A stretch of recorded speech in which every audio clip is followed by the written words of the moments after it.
What if I told you that Samsung is about to shake up the foldable phone world with not one, but three new devices this year? And one of them might just be the game changer we've all been waiting for. While everyone's been talking about the Z Fold 8 and Z Flip 8, there's a third device that Samsung has been quietly working on. It's called the Galaxy Wide Fold, and the production numbers Samsung is planning tell us this isn't just another experimental device. We're talking about 1 million units ready for launch. That's double what the Z Fold Special Edition got, and 25 times more than the Tri-Fold. Today, we're diving deep into Samsung's master plan for the Wide Fold, why it matters, and how it's going to beat Apple's first foldable phone to market. Stick around because this could change everything we know about foldable phones. Let's start with the big news that got everyone talking. Samsung is planning to produce 1 million units of the Galaxy Wide Fold for its initial launch. Now, you might think 1 million doesn't sound like much when the entire mobile industry ships over 1.25 billion phones each year. But here's why this number is actually huge. The Z Fold Special Edition, which came out just over a year ago, only got about 500,000 units for its entire run. And Samsung's fancy Tri-Fold device that everyone was excited about, it hasn't even reached 40,000 sales yet. So when Samsung commits to producing 1 million wide fold units right from the start, they're making a serious statement. This isn't some limited experiment for tech enthusiasts. They expect this phone to actually sell. What makes this even more interesting is what it tells us about availability. The Z Fold Special Edition only launched in a couple of markets, leaving most people unable to buy it even if they wanted to. The Tri-Fold has been so limited that people can't get their hands on it despite all the hype. But with 1 million units planned, the Wide Fold will likely launch in many more countries and actually meet demand. Samsung learned from their previous mistakes of creating desire, but not having enough supply to satisfy it. Now let's talk timing, because this is where things get really competitive. The Galaxy Wide Fold is expected to launch this summer, probably in July alongside the regular Z Fold 8 and Z Flip 8. Some reports even suggest we might see it as early as June.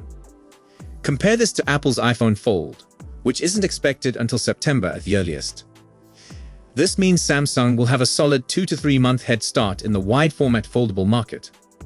And in the fast-moving tech world, being first to market with a new form factor can make all the difference. Here's where it gets interesting. The Wide Fold and iPhone Fold are expected to look very similar.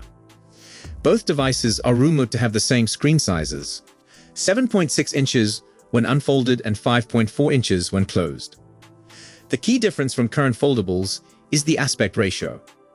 Instead of the tall, narrow design of current Z Fold phones, both the Wide Fold and iPhone Fold will be wider when unfolded. This means they'll look more like an iPad mini when opened up, which is exactly what many users have been asking for. The current Z Fold phones get criticized for being too narrow when unfolded, making them awkward for watching videos or using in landscape mode. The Wide Fold should fix this problem completely. But Samsung faces some serious competition from Apple. Industry analysts expect Apple to sell at least 10 million iPhone Fold units within just a few months of its September launch. That's 10 times what Samsung is initially planning for the Wide Fold. This shows the power of Apple's brand and their ability to drive massive adoption of new product categories. However, Samsung has some advantages too. They'll be first to market, which means early adopters and tech enthusiasts will likely choose Samsung. They also have years of experience making foldable phones, while this will be Apple's first attempt.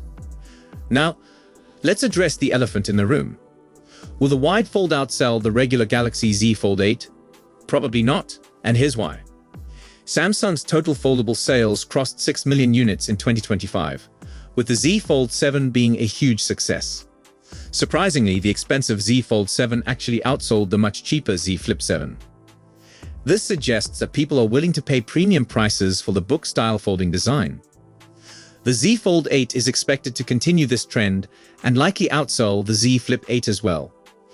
With these kinds of numbers, the Wide Fold's projected 1 million units won't be enough to beat either the Z Fold 8 or even the Z Flip 8. But that's not necessarily a bad thing. If Samsung can hit or exceed that 1 million target, it proves there's real demand for this wider form factor. This could lead to a whole new product line that grows significantly in future generations. Let's talk about the technology that's going into these new foldable. Samsung is working on a major breakthrough for the Z Fold 8's display technology. Instead of the typical layered OLED approach, Samsung Display is changing the optical clear adhesive that holds the panel materials together.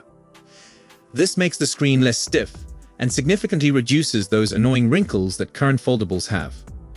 The end result should be a folding screen that looks almost identical to a regular glass display.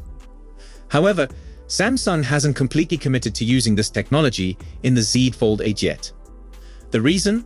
Cost. This new display technology will increase the phone's price, and Samsung is already dealing with RAM shortages that are driving up costs. The company is expected to make their final decision by the end of the first quarter, right before production begins. If costs get too high, the Z Fold 8 might launch with traditional display technology instead. This is where things get interesting with Apple's approach. Reports suggest that Apple's iPhone Fold will not use Samsung's new display technology. An industry official mentioned that anything going into the iPhone wouldn't be shown off so publicly. This suggests Apple might be working on their own solution, or they might be willing to accept visible creases in their first-generation device. The production timeline is also worth noting. Samsung will need to make their display decision soon to hit their summer launch target. Apple, launching in the fall, has more time to perfect their display technology. This creates an interesting scenario where Samsung might launch first, but with potentially inferior display technology, while Apple arrives later with a more refined product. Looking at the bigger picture, Samsung's strategy with the wide fold makes a lot of sense. They're not trying to replace their successful Z Fold line. Instead, they're creating a new category that addresses the main complaint about current foldables. The tall, narrow aspect ratio of current Z Fold phones has been criticized since the first generation. Many users find the unfolded screen awkward for landscape content like videos, games, and productivity apps. The wide fold's more square aspect ratio should make it much better for these use cases. This also positions Samsung well against Apple's inevitable entry into foldables. By the time the iPhone Fold launches, Samsung will have 3 different foldable form factors: the Z Flip for compact folding, the Z Fold for productivity, and the wide fold for media consumption. Apple will be entering with just one device against Samsung's entire ecosystem. So, what does all this mean for you as a potential buyer? Samsung is clearly betting big on the wide fold concept, and the production numbers prove they think it has real commercial potential.